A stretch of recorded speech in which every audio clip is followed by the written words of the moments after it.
Y'all on some mess. Basically. Y'all put this stuff out there.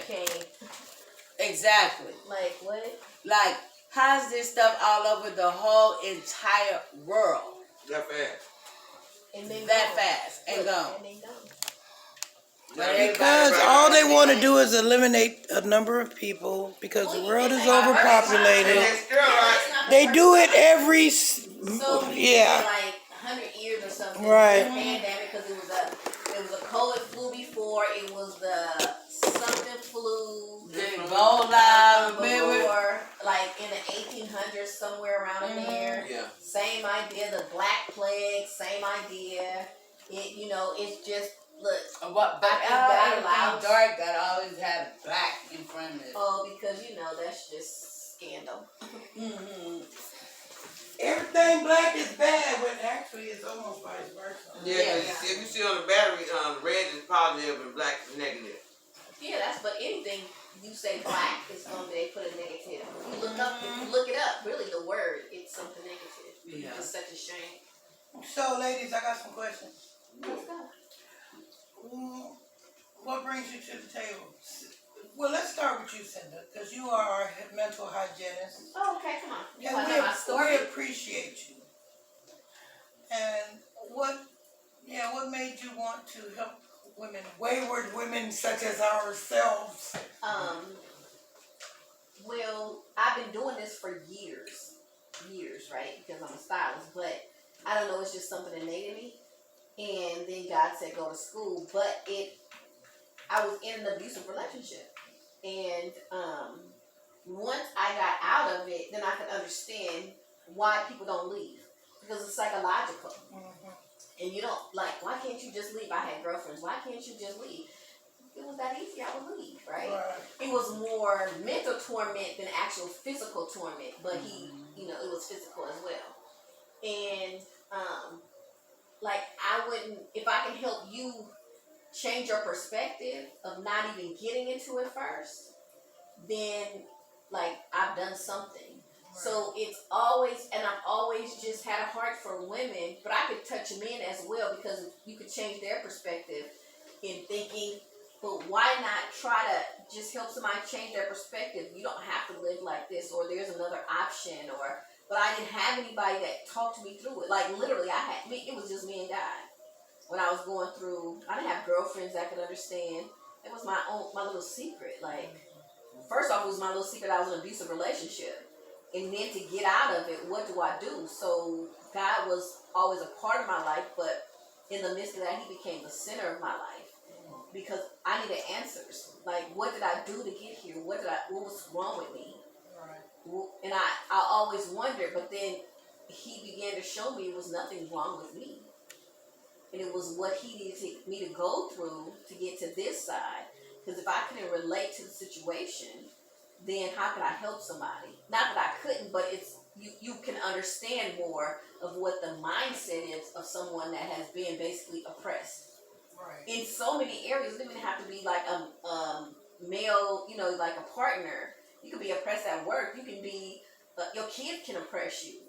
It's just changing your thought process. And that's what he sent me to school. And then, because then I started studying the word, right?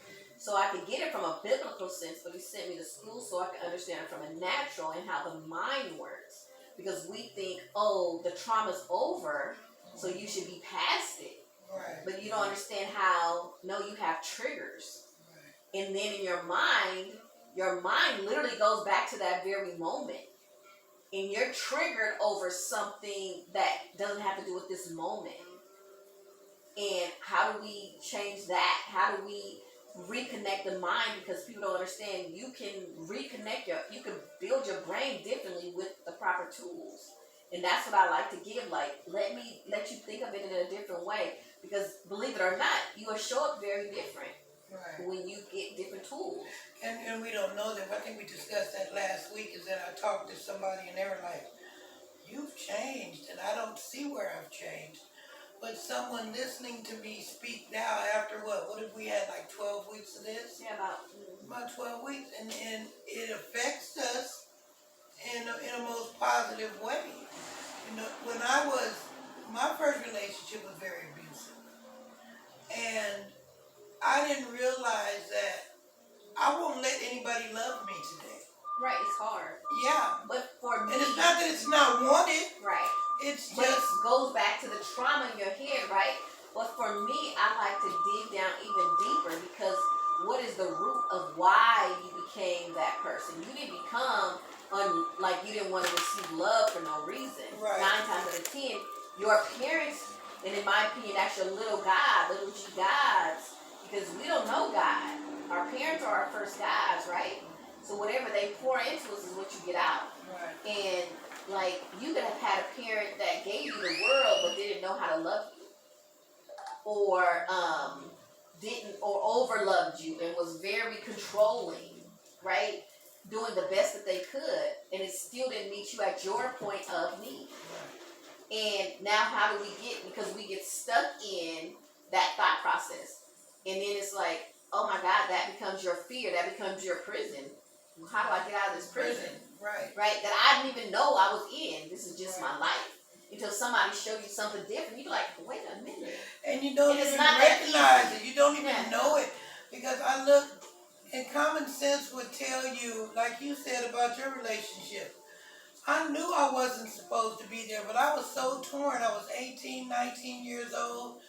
It was my first real relationship. And when he hit me, I hit him back, and we get to go and tearing up stuff. But I didn't, today at 57, I said my 18-year-old self didn't have enough self-love Right. to get up and walk away.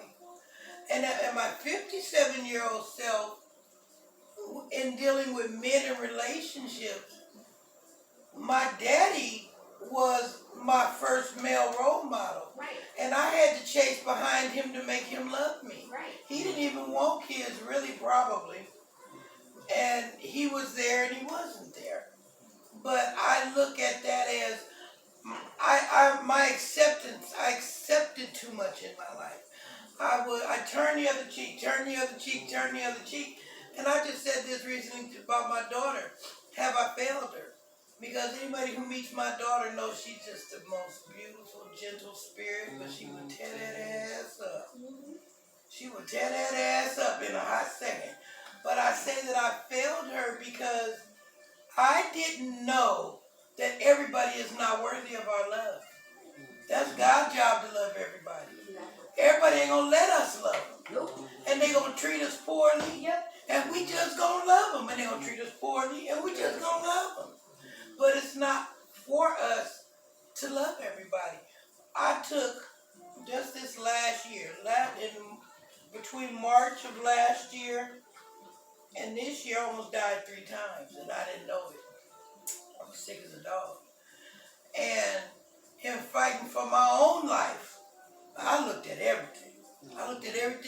My first, the second and the third were panic attacks. I thought they were heart attacks. And I was going crazy. And the ambulance came and tried to take blood from me. He said, "Is you dead?" He couldn't get no blood from me. He kept trying to get blood. He's like, "Is you ever alive?" I was like, "Well, Lord." But it was a scary thing. So I've had to change my whole. I can't tolerate. I can't get upset. And already with fibromyalgia, you get upset, your whole body hurts. And I think these are mechanisms God is saying, be at peace. No, I know, but I'm Be at peace. Well, you know what happens is, look, this is funny going back to the story we were talking about when you got jacked, right? Mm-hmm. Because it's seed time and harvest time. What you did, you got back, and now you finally got to see what the victim felt like, Yeah, right? how you go jacker? Right. But you didn't. But you were so angry at what happened to you, right? When you could, right? You got disrespected, but yet you did that, right? And it probably, I don't know, because you didn't say that, it didn't trigger like, hey, this is how I made other people feel. I didn't even think about it till just now. Right? But it got to come back around. Right. Right, so that way you can, in my opinion, ask God for forgiveness. Because if you didn't ask, it didn't happen, right? Right. But you had to, because it's seed time and harvest time. So you got the harvest of, like, the audacity. But you had the audacity right. to do that to somebody. Right. And then to go to say how you loved everybody you were chasing because you chased your dad, right? Well, we never put those two together. And that's like kind of my job to help you put that together on top of, I feel like God sent me to school because the pulpit will tell you to come to Jesus and everything will be okay. And that's a true story, but not a complete story. Because how do I erase the recording in my head of my little G's and whoever came around to tell me I was nobody and I wasn't worthy and now I have this God I can't see.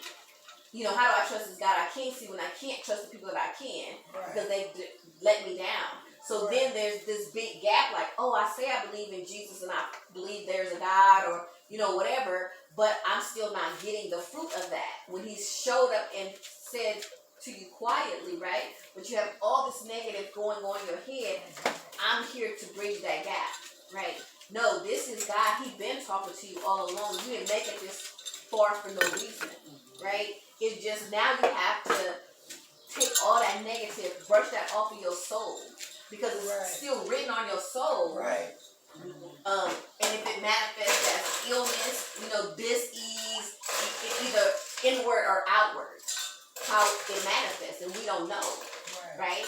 So that's why I love doing this. It's so innate for me to do this work. Like, okay, I come here and like I'm supposed to be helping you guys, but you guys help me too. But it's such a pleasure to give this information and know that all that I went through was not in vain. Right. Because we don't even know how much damage childhood has done to us. Oh yeah. Right. I mean, the smallest of things affect us Absolutely. right now. So I can imagine the big things. And what people, I think the reason that I want to broadcast all of this to the world is because in our communities, number one, we don't seek mental health care. We don't do that. Absolutely. And I think it's because we don't understand how helpful it is and that we really do got issues. Like a sister that says, I keep getting these bad men. I can't find no good man. Yeah. Eventually, you got to look at yourself and say, what is it in me? Right. Yes. What is it in me that is attracting this? Yep. And what is it in me that keeps choosing this for myself? Absolutely. Because we choose these men. Yep. So this is what it's important to me that sisters have a place and brothers have a place to come where we're going to deal with mental health. Right. And we're going to deal with it on our level. Well, you know, to your point, right? Because I have a hair client, and she goes to a therapist, and she was like, we just sit there looking dumb. Like, she doesn't know how to meet my need, right? And because I never want to be a therapist. I even never believed in therapy to then I end up going to school for it, right? But it solidified why I don't, because I don't want to be a holder of your trauma or a holder and you try to figure it out. Because if you could figure it out, I don't what would you understand need me here?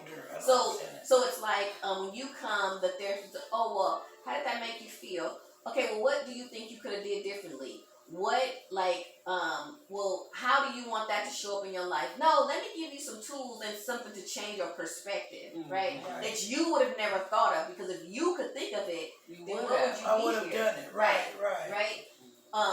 So a holder, you're meaning someone who gets my information and holds on to it. Well, holds on to it and then makes you figure it out. Okay. And that's how people end up in therapy for like 30 years. That's just so silly to me. Like, why? No, I become your crutch. I'm not your girlfriend. Right. I want to give you these tools and then we move on. You move on like, oh, I have this set of tools. I know I can use them whenever I get in peril, when my mind starts going to the left, right? That's why I give you guys things to think about. Like, okay, you know, you start here before you know it, your blood pressure's here. You can stop that here. Right. You can start doing that mental exercise right now. And like when you were saying, I don't think love gonna help me. True. It wasn't in that particular, it was so volatile that no, it couldn't. But you got back to it. Like you got to think about, like, could I have used that? That was a question, even though that particular, but just to even have the thought, when before you would have sat in rage, and I'm going to get vengeance, and I'm going to, like, you came to my house, you don't even know I'm gonna blow yours up, right? But instead of acting that way, you can get back to the thought process. showing up as a human being? Mhm. What am I doing in this moment? Because we get lost in moments because, again, we want to be right fighters instead of fighting for the right thing. And then you don't understand of how did life show up in this way to me. Like you said, your girlfriend is like, how do I keep getting these bad men? Because you didn't change who you were. Right. And you didn't do your work to be like, well, first off, how did I get here? Because if you, 9 times out of 10, and I'm not saying every single time, but 9 times out of 10, girls fall in love with their dad, whether they know it or not, right? Like, I fell in love with my dad, and I didn't even know that I had fell in love with my dad until I could reflect the things that I was going through and then tell my stepmother, how could you do this? And she was like, I just ignore him. I can't do that, right? But I didn't even know, like, dang, I am with this cat. He looked just like this cat that I wasn't even raised with in that way. And that's unacceptable behavior. And then I didn't know how to get out of it. So it was like, okay, God, you have to help me get out of it because no one could talk me out of it. And it was like a slow, methodical process. And I love that it was because I would have ended up back into another situation again. With the same type with the of same, character. right. Right. In a different package. Right. Yeah, with a different package. So I love that, that he took me down the road, and when it was time, because I prayed, Lord, I promise you I'll serve you. Like, I begged, and he was like, it's not time yet.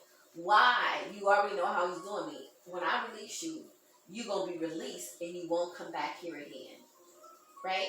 And I love that it took me all that time, 8 to 10 years, literally by myself, to get it together, to be in a different situation. Now, when that different situation showed up, it was still foreign to me.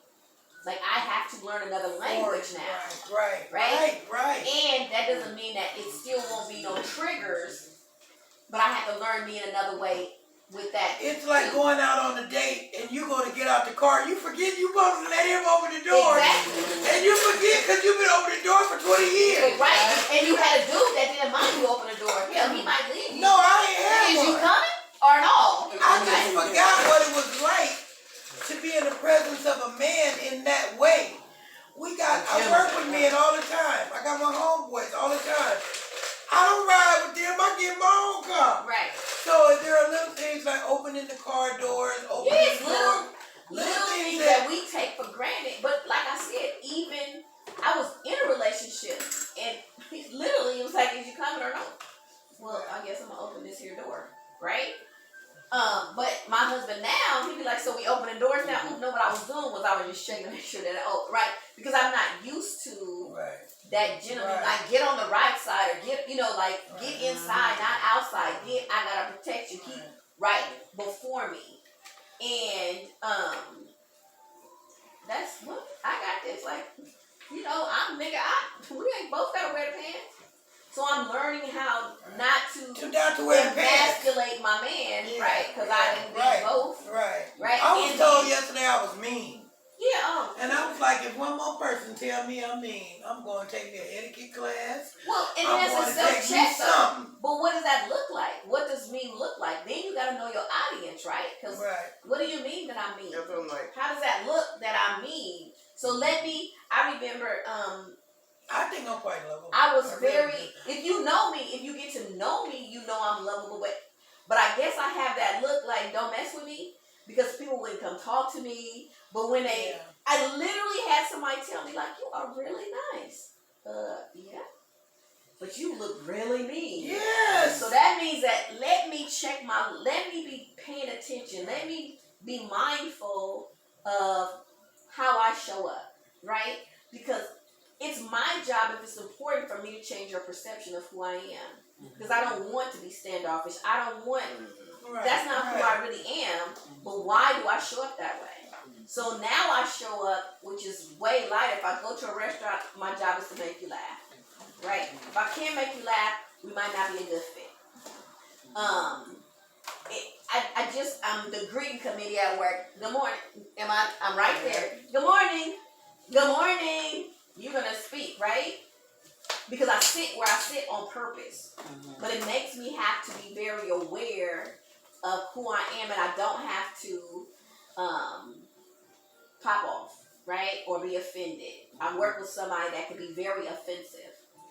And it's really funny because innately I would have already, like how I got you about your sarcastic mouth. Oh, ma'am, my mouth is raggedy, right?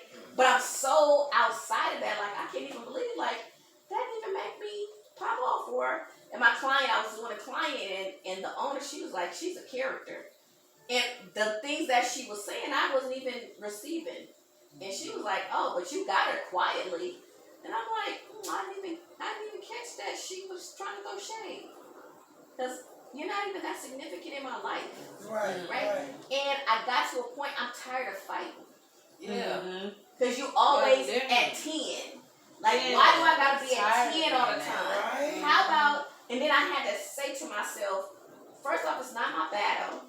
And the chips are going to fall the way they're made. And then some people, again, knowing your audience, they're used to chaos. So they're used to people coming back at them. So when you throw them off by being like, oh, okay, like I didn't hear what you said. You said what to me? Right? Now she's had to see that she's a chihuahua and I'm really a pit bull. But I'm not a pit bull and I'm going to keep, chihuahua. No, I'm going to get you that one good bite. And I said what I said. And now what? Oh, well, what I was saying was right. Because I'm not going to keep going back and forth. I don't got time for that. Let's handle this business and get over it. All that chitter chat, I don't. But even who want to be in that? Lord, I'm going to choose to love. Yeah, it's almost as if anyone who speaks up for themselves and demands respect, We don't want to demand it, right? Commands respect. But that's where you still got to self-check, right? Because am I demanding or commanding? Right. And I've learned how to command it, like, just because I show up. Like, I'm not for the shenanigans. Right. But you already know I'm not for the shenanigans because my energy walks in and I'm not for the shenanigans. Right. Period. And I don't have to say that. I don't got to be like, oh, I'm here and I'm not. I'm like. It's better seen than heard. Right. Right. Just from the end. But it's literally, because I'm always like, okay, Lord, what do you want me to do here? How do you want me to respond here? How do you want me to handle this situation, right? Like I was telling you guys about the whole Woody's thing, right? And Woody, the backstory, so, Denise, you with me? I'm sorry. So, I missed it. Okay, so what happened on Sunday, I went to Woody's, but so at home, we decided we were going to eat collectively, which was really cool. What does eat collective mean? We have my son and his wife, and then me and my husband, we decided that we were going to get some food. That has never happened, so it was really dope.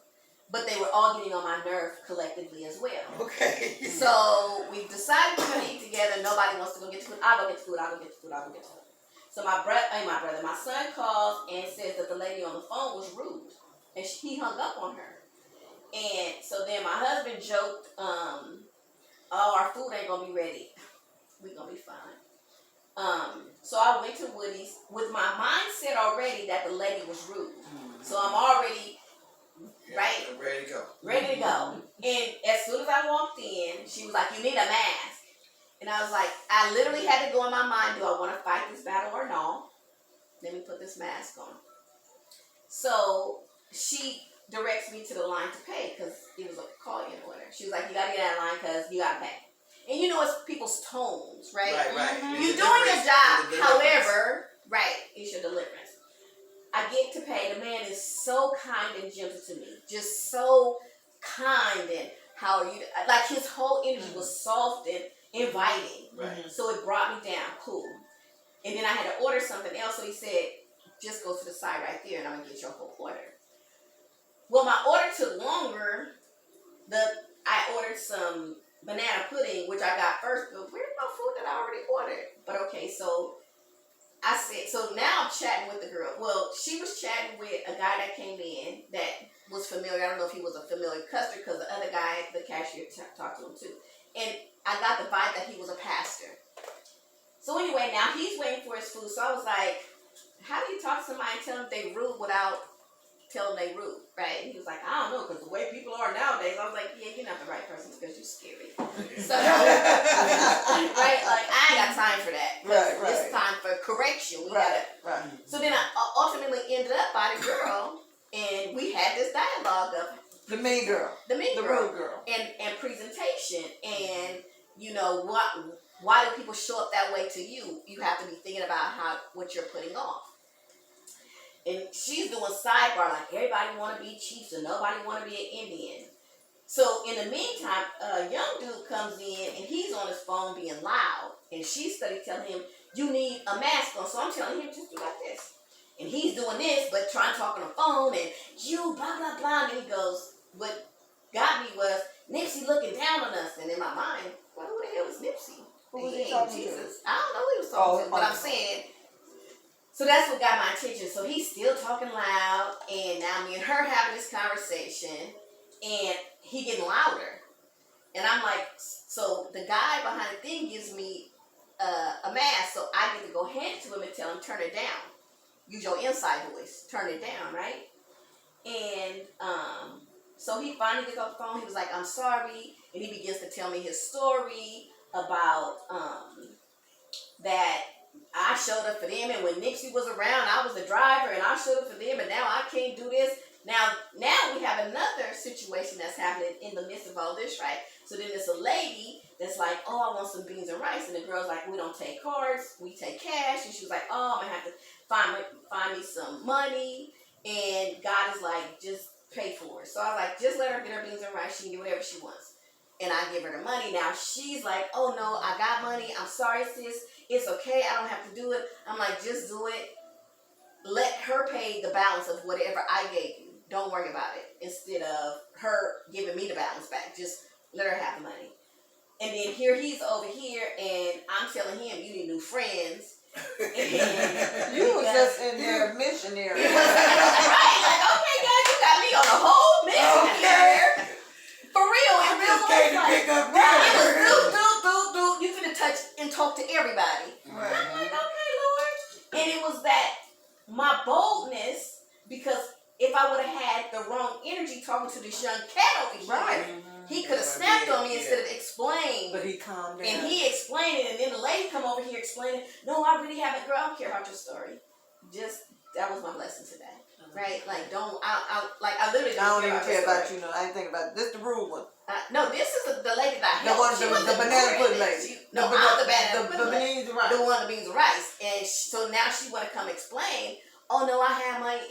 Girl, I don't care about your story. You're I'm just on a whole being nother obedient. mission, I'm you know, just being right. obedient. Right. Play it forward, whatever, right?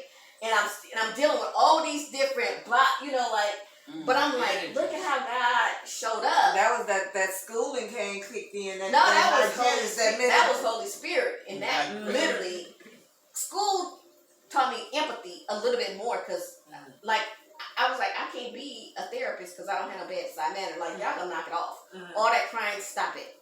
You being stupid. That's who I would have shown up. So it gave me like, okay, we're gonna just cry one more time. You got 5 more minutes. That's what school gave me. And then we're not gonna cry about this, okay?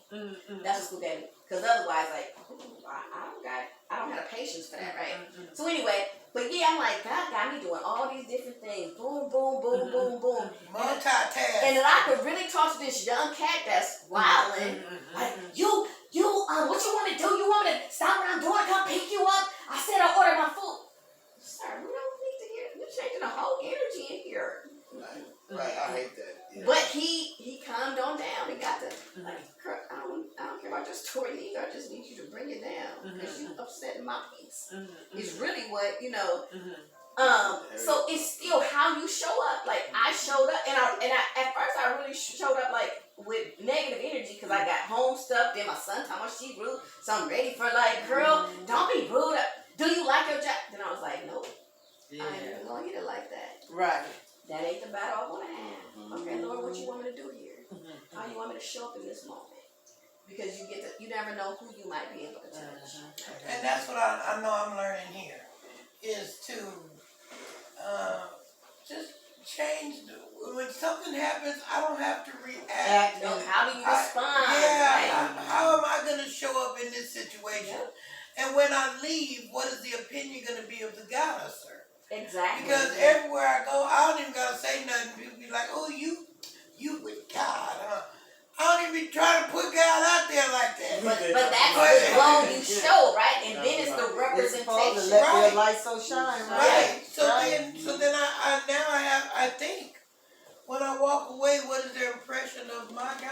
Exactly. Not of me, That's great. but what is their impression of God? Because people are, I would say it's like 4,000 some odd different forms of Christianity.